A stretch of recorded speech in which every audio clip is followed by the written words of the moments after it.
요즘 정부에서 여러 가지 이제 의료인들의 개혁을 하면서 여러 가지 일들이 있는데요. 그 중에 의사들이 부족해서 응급실에 가서 잘 치료를 받지 못하는 그런 일들을 우리가 많이 듣곤 합니다. 응급 환자에게 가장 중요한 것은 골든타임, 시간이죠. 그 시간을 지체하면 또 사람들이 목숨을 잃을 수 있는 위험에 또 빠지게 됩니다. 추석에는 사람들이 인사가 요새는 아프면 안 된다. 병원에 가도 뺑뺑이 돌고 어려워서 이제 아프면 안 된다. 그런 이야기를 많이 할 정도로 좀 어려움이 있는 것 같습니다. 우리가 살아가는 데 있어서 병원이란 것은 참 중요합니다. 아프면 병원에 가고 치료받고 병원이 참 중요합니다. 그만큼 인간에게 건강과 생명이라는 것은 가장 중요한 가치라고 할 수가 있습니다. 근데 사람들이 육체의 건강에 대해서 많이 신경을 쓰지만 그것보다 더 중요한 것이 바로 인간의 영혼입니다. 우리 영혼. 사람들이 영혼이 죽어가고 병들어 있음에도 불구하고 이렇게 병원을 찾는 데는 되게 열심히 찾지만 내 마음이, 내 영혼이 얼마큼 병들어 있는지 잘 모르고 살아가는 경우가 많이 있는 것 같습니다. 성경은 이렇게 말합니다. 인간이 하나님을 떠난 것, 하나님과 인간이 단절된 것이 가장 큰 병이다. 죽음에 이르는 병이고 가장 치명적이고 심각한 병이라고 그렇게 말하고 있습니다. 근데 이 병은 돈이 많다고 해서 또는 좋은 병원에 간다고 해서 또는 그 사람의 명예와 권력과 재산이 있다고 해서 치료되지 않는 그런 불치의 병인 것이죠.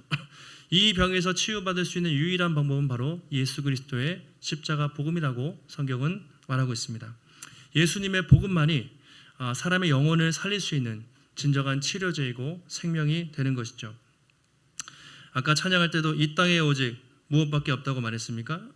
주밖에 없네. 왜 주님만이 소망이라고 말하는가? 주님만이 우리 인생의 온 인류의 진정한 소망이 되기 때문입니다. 여러분 믿으십니까? 오늘 바울은 바로 그 복음을 위해서 나는 목숨을 걸었다 이렇게 말합니다. 바울이 감옥에서 또 살아가면서 그렇게 힘든 가운데도 왜 복음을 위해서, 왜 교회를 위해서 그렇게 생명을 걸었는가? 이 사람을 살리는 일이야말로, 이 예수님의 복음이야말로 진정한 소망이 된다는 것을 알았기 때문이죠. 바울이 지난주 골로새 편지를 쓰면서 예수님에 대해 소개했습니다. 골로새 이단들은 계속 말해요. 예수 그리스도 한 분만으로는 부족하다, 구원받지 못한다. 여러 가지 공격을 했습니다. 그러나 바울은 예수님을 어떻게 소개했습니까? 예수님이야말로 온 우주 만물을 창조하시고 온 세상을 운행하시고 교회의 머리가 되시고 인간과 하나님 사이를 화목케 하신 완전하신 놀라운 하나님의 아들이라고 그렇게 소개하고 있습니다. 오늘은 그에 이어서 하나님이 왜 우리를 구원하셨는가? 그 이제 화목이라고 말하는데요. 하나님이 우리를 왜 화목하게 하셨는가? 그 이유에 대해서 말하고 내가 왜 이 복음을 위해서 그토록 애쓰고 수고하며 섬기는지 바울이 설명을 하고 있습니다. 오늘 말씀을 통해서 하나님이 우리를 구원하신 이유, 우리는 예수 믿고 구원받았는데 왜 구원받았나? 구원하신 이유와 목적이 무엇인가?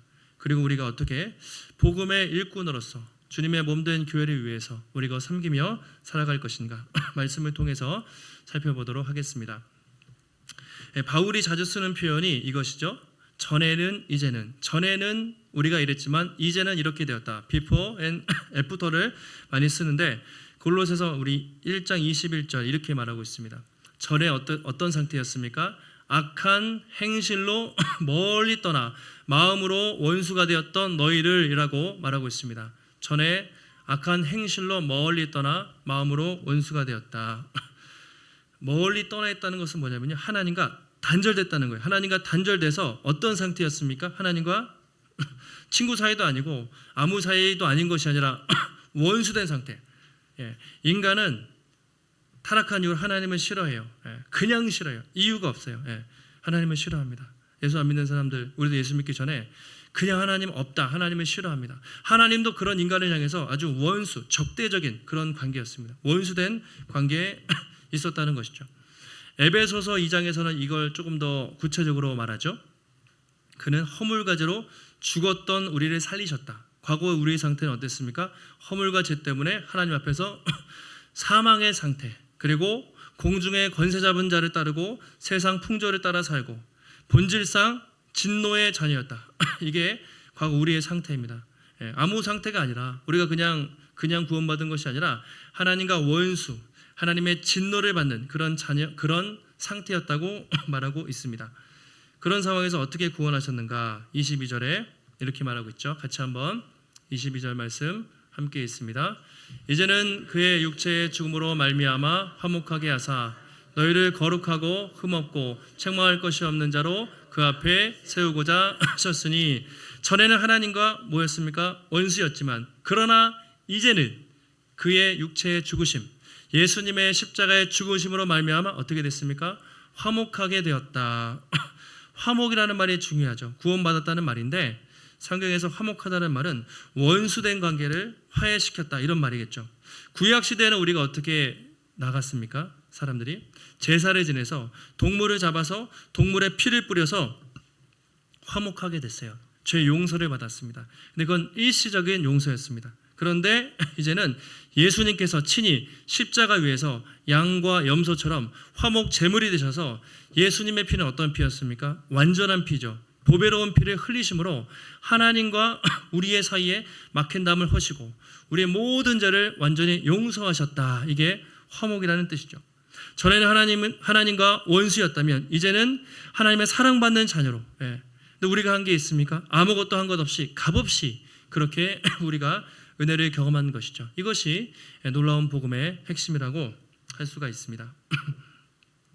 또 오늘 바울은 여기서 멈추지 않아요. 이건 여러분 잘 아시는 이야기인데 그러면 하나님이 왜 우리를 화목하게 하셨나?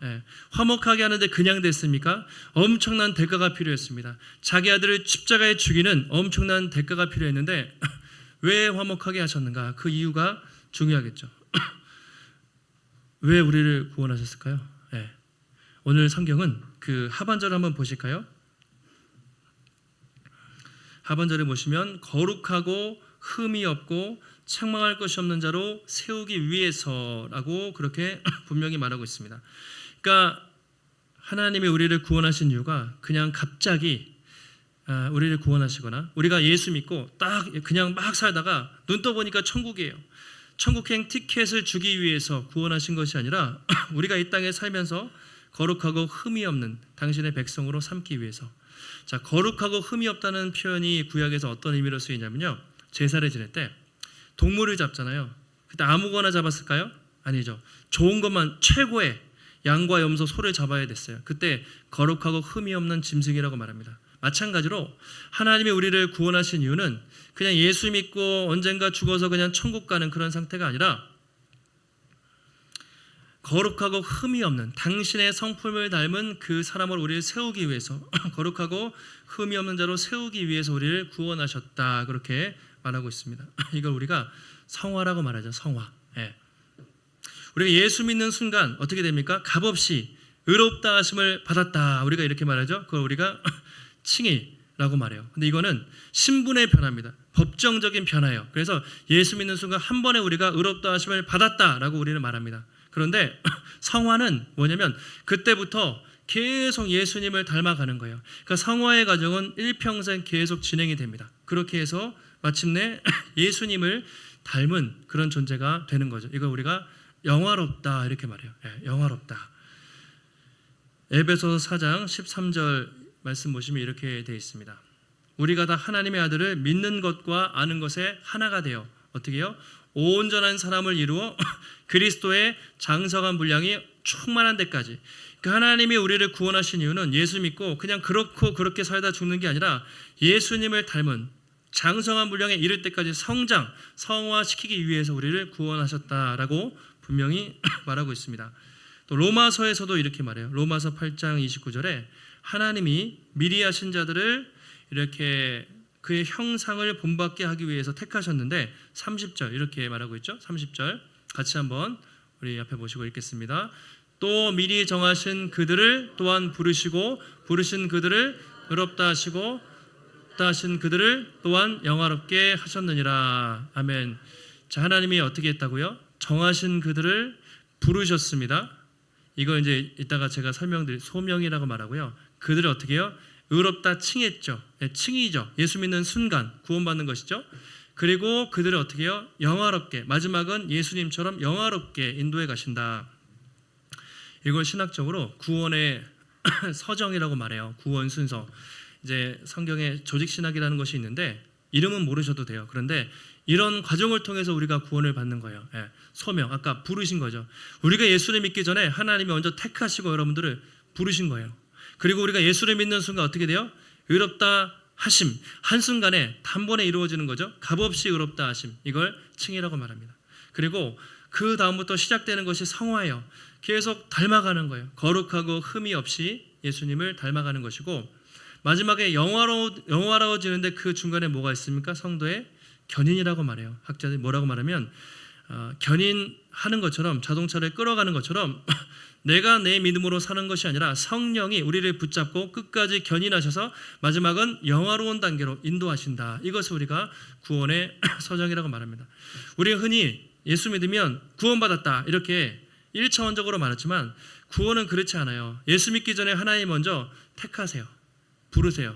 우리는 믿음으로 반응했을 뿐이에요. 그런 의롭다함을 받고 계속해서 거룩한 과정을 겪고 하나님이 이끌어가시며 마지막에는 주님과 같이 영화롭고 아름다운 존재가 된다. 이것이 구원입니다. 그러니까 구원은 상당히 놀랍고 복합적인 표현이 되는 거죠.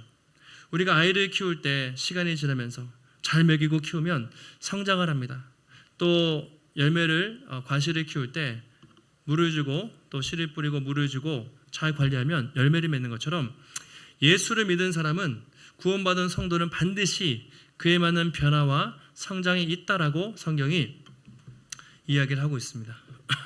근데 골로새 교회의 문제가 뭐였냐면 이단이 들어온 거예요. 예. 그렇게 잘 성장하고 있는 성도들에게 이단이 들어와서 영지주의, 예수 그리스도만으로 안 된다. 그렇죠? 새로운 지식이 필요하다. 금욕주의, 뭔가 절제하고 자신을 금욕하면서 살아야 된다. 천사 숭배, 예수님만으로 안 되니 천사를 숭배하면서 수호 천사도 필요하고 천사를 숭배해야 된다. 그런 여러 가지 이단들이 들어오기 시작했습니다. 그러면서 많은 사람들이 한 사람 두 사람 흔들리기 시작했던 것이죠. 바울은 오늘 그런 상황에서 당신들이 넘어지지 않기 위해서 정말 필요한 것이 무엇인가? 바로 예수 그리스도를 향한 믿음, 복음을 날마다 붙잡는 것이라고 그렇게 설명하고 있습니다. 23절에 나와 있어요. 만일 여러분이 믿음 안에 거하고 터 위에 굳게 서서 너희의 들은 바 복음의 소망에서 흔들리지 아니하면 그러하리라.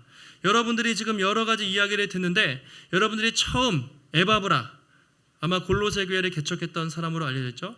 에바브라를 통해 들었던 그 복음을 굳게 붙잡고 흔들리지 않으면 여러분은 마지막 영화롭게 끝까지 천국에 이를 수 있을 것입니다. 그렇게 말하고 있습니다. 그러니까 이런 얘기예요. 이단들이 아무리 활개치고 여러 가지 이야기하지만 여러분이 처음에 들었던 예수 그리스도 그 복음만 붙잡으면 충분합니다. 그 복음으로 여러분은 영생에 이를 수 있습니다.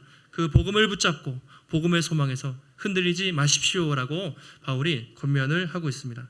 그리고 나는 그 복음을 위한 일꾼이 되어서 여러분들을 섬기고 있다라고 말하고 있습니다.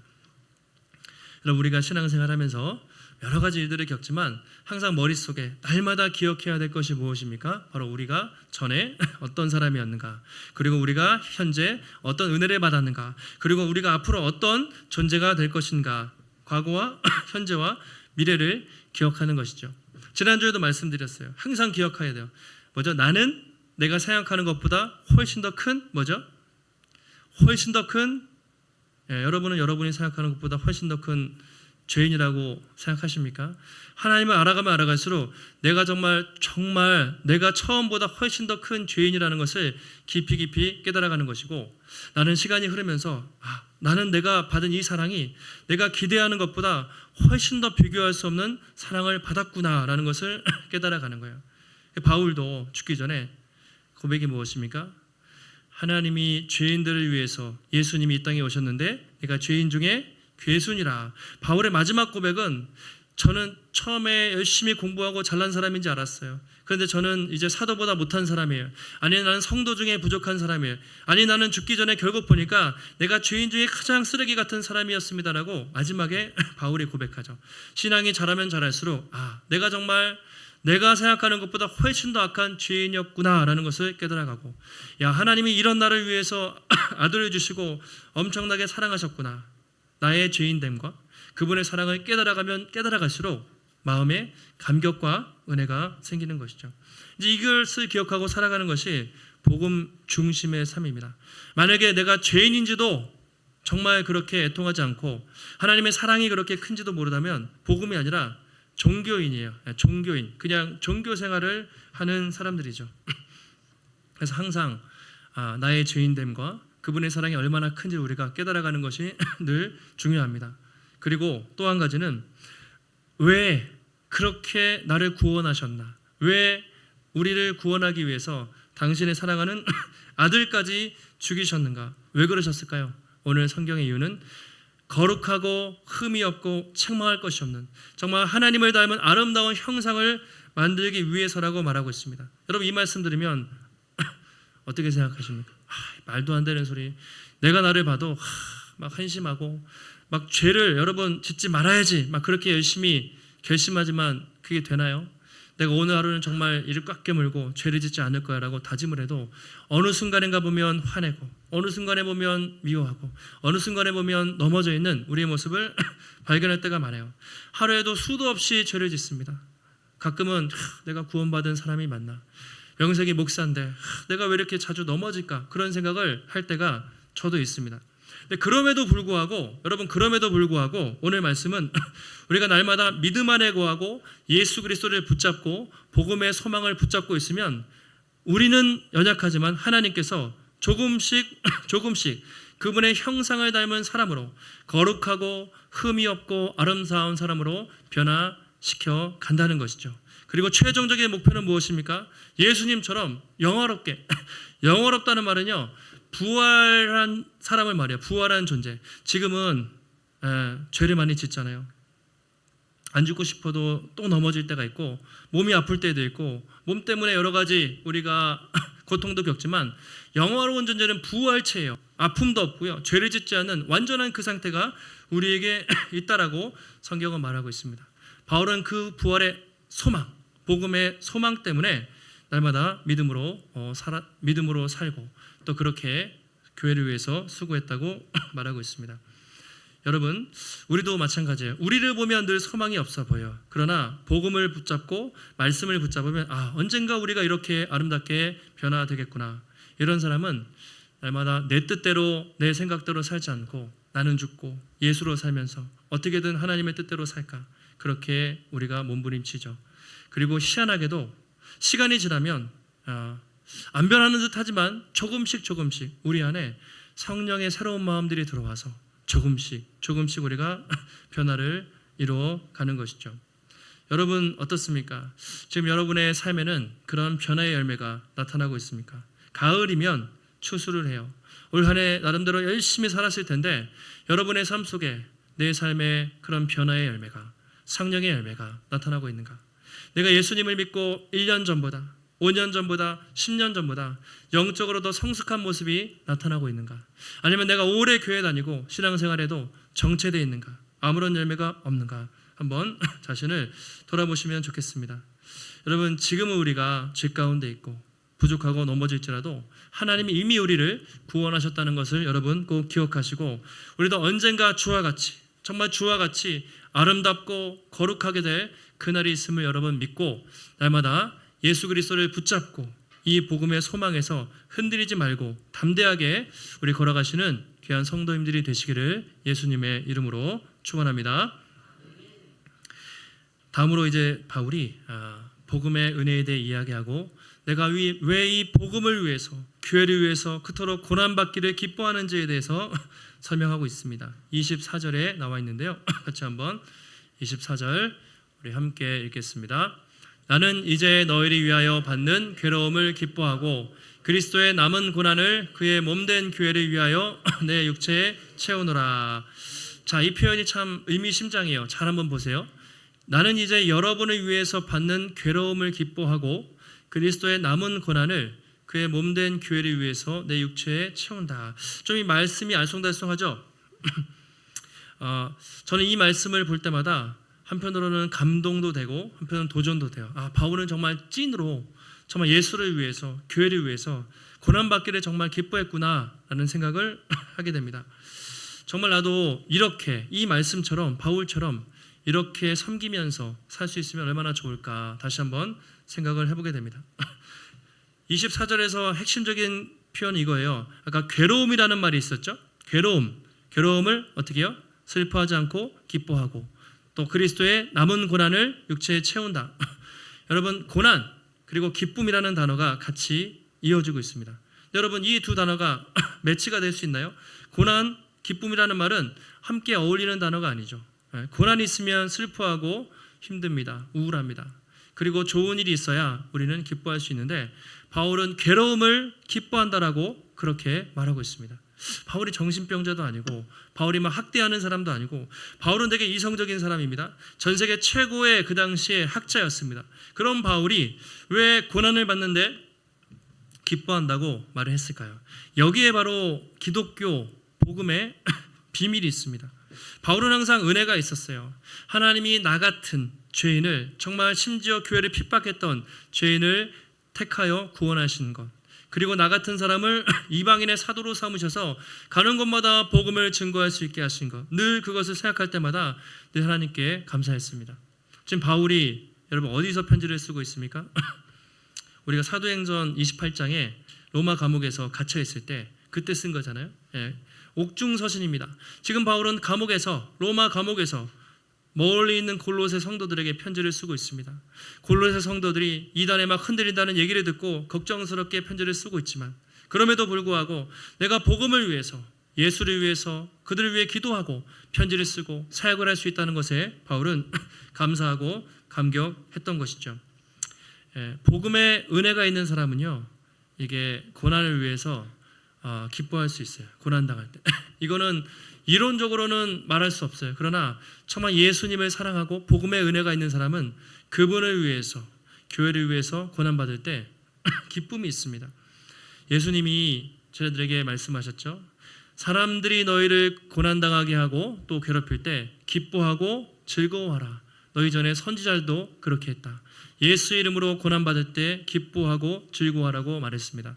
사도행전에 보면 사도들이 실제로 복음을 전하다가 잡혀갔습니다.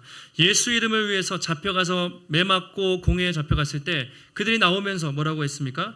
그 이름을 위하여 고난받는 자, 능력받는 자, 합당한 이름으로 역임을 받은 것을 기뻐했다. 그들은 예수 이름으로 복음 때문에 맞고 나올 때 슬퍼하거나 눈물을 흘리지 않고 기뻐하고 즐거워했다라고 성경에서 말하고 있습니다. 다음으로 후반절 한번 보실까요? 그리스도의 남은 고난을 몸된 교회를 위해 육체에 채운다. 남은 고난. 자, 이 표현이 좀 오해가 될 수 있어요. 남은 고난. 그러면 예수님이 십자가 지신 것이 뭔가 부족한가? 더 우리가 당해야 될 고난이 있나? 그렇지 않죠. 그것이 아니라 이 말은 예수님이 우리를 위해서 십자가에서 죽으심으로 우리의 죄값은 완전히 다 치르셨습니다. 우리는 완전히 다 죄 사함을 받았습니다. 여러분 믿으십니까? 이게 우리의 고백이죠. 그럼 무슨 말이냐? 예수님이 십자가에서 우리를 위해서 죄값을 다 치르셨는데 이제 그 복음이 전파되기 위해서 우리가 치러야 될 고난들을 말합니다. 한마디로 그리스도의 복음이 온 땅에 전파되기까지 이 땅에서 성도들이, 이 땅에서 교회가 당해야 될 고난을 그리스도의 남은 고난이라고 말하고 있습니다. 바울은 바로 그 고난을 기쁨으로 내 육체에 채우면서 여러분들을 위해서, 교회를 위해서 고난받기를 저는 기뻐합니다 라고 그렇게 말하고 있습니다. 바울은 항상 이렇게 생각했을 것 같아요. 내가 언젠가 천국에 가면 하나님이 나를 그렇게 칭찬하시겠지. 바울아, 네가 이 땅에서 나를 위해서, 교회를 위해서 복음을 전하려고 참 수고했다. 근데 바울이 뭐라고 했을까요? 아닙니다 주님, 저는 무익한 종입니다. 제가 해야 될 일을, 제가 해야 할 일을 했을 뿐입니다. 저를 사용하셔서 감사합니다. 아마 그런 고백을 하지 않았겠습니까? 그러니까 바울은 늘 그런 생각을 했어요. 지금도 감옥에 있지만 언젠가 천국에서 또 주님께 칭찬받고 인정받을 그날을 꿈꾸면서 교회를 위해서 또 성도들을 위해서 고난받기를 기뻐했다고 말하고 있습니다. 25절에 보시면 이제 일꾼이 되었다라고 이야기하고 있는데요.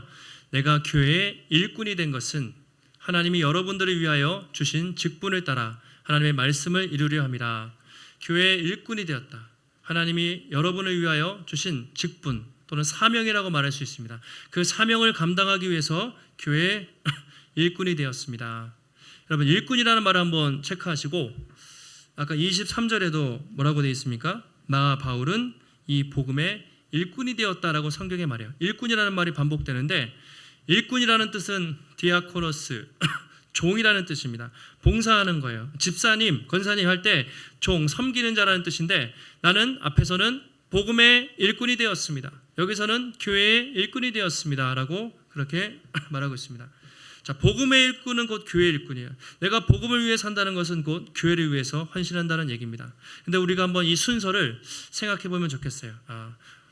교회의 일꾼이 우리가 되어야겠지만 그 전에 먼저 복음의 일꾼이 되는 것이 중요하다라는 거예요.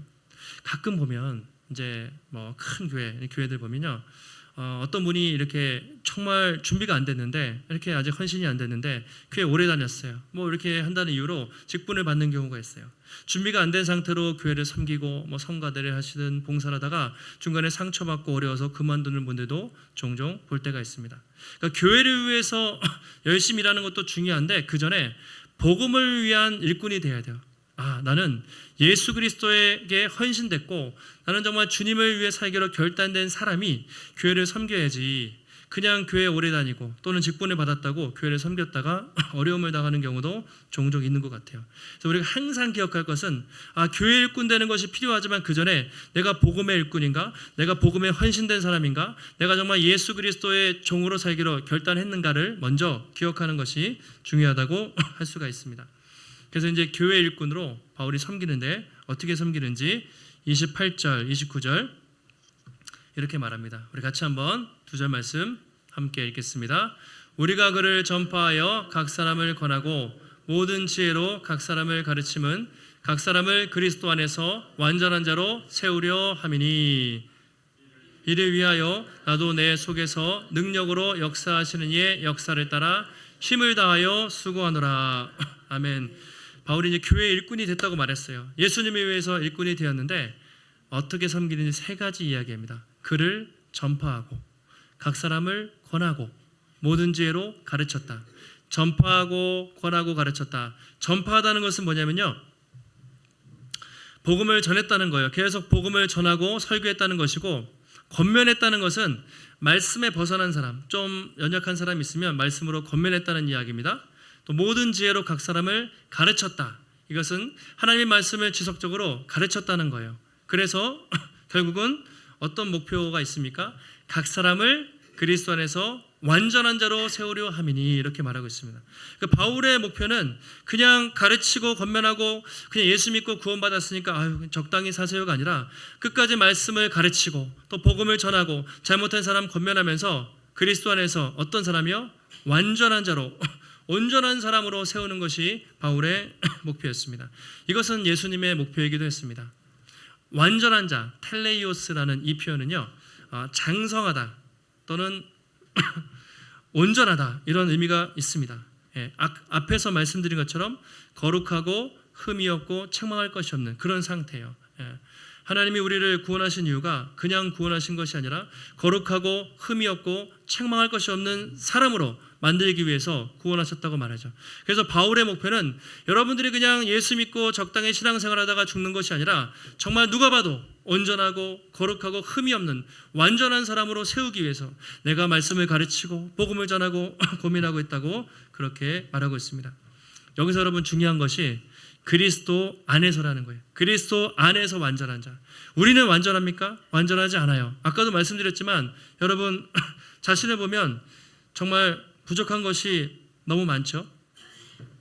내가 과연 얼마나 변할 수 있을까?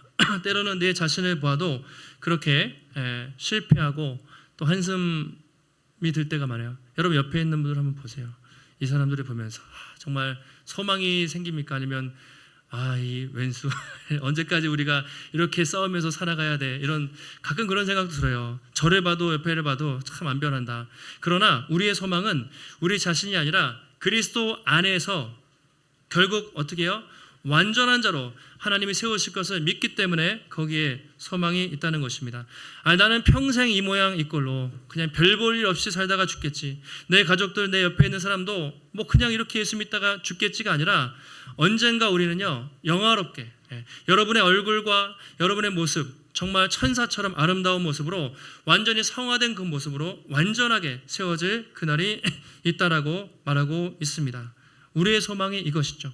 바울은 그 소망을 품고 계속해서 성도들을 권면하고 말씀을 전하고 복음으로 세웠던 것입니다. 그래서 힘을 다한다는 말은요, 운동 경기를 하다, 전쟁을 하다 이런 뜻이거든요.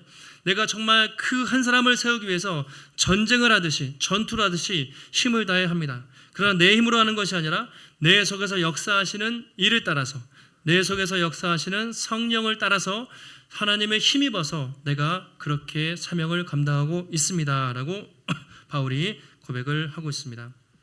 여러분, 오늘 우리는 말씀을 통해서 바울이 왜 교회의 일꾼이 되었는지, 그리고 왜 교회를 위해서 그렇게 고통을 당하면서까지 기쁨으로 교회를 섬겼는지 살펴보았습니다.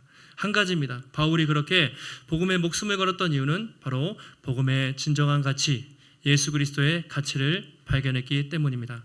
이 복음 때문에 내가 살았고, 이 복음 때문에 저 영혼이 살고, 이 복음 때문에 사람들이 살아나는 것을 보면서 바울은 어떤 고난이 있어도 내 모든 인생을 거기에 바치겠다고 고백을 한 것이죠. 여러분, 하나님은 오늘도 우리를 이런 교회의 일꾼, 복음의 일꾼으로 부르십니다.